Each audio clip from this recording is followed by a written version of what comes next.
Еврокомесарот за проширување Јоханес Хан сака да го заврши својот мандат идната година, како што вели барем со многу силен сигнал дека првите поглави од преговорите за членство на земјава во Европската унија се отворени.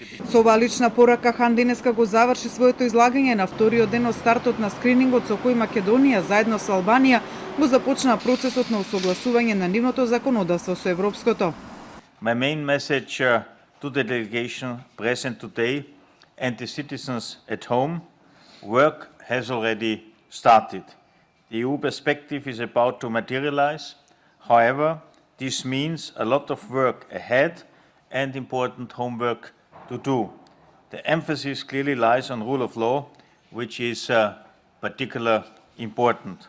All in all, we have established an ambitious roadmap which paves the way to go from now until next September. Хан смета дека е реално идната есен да се одржи првата меѓувладина конференција на Македонија со Европската унија, со што би се означил стартот на преговорите за членство.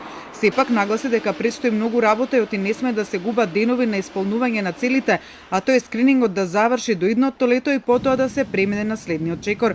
Според еврокомесарот, односите меѓу Европската унија и Македонија по стратегијата за Западниот Балкан од февруари, самитот во Софија и заклучоците на Европската комисија од јуни влегле во одлучувачка фаза. This is a process that will empower you to carry out the reforms which are necessary to become one day a member of our big European family.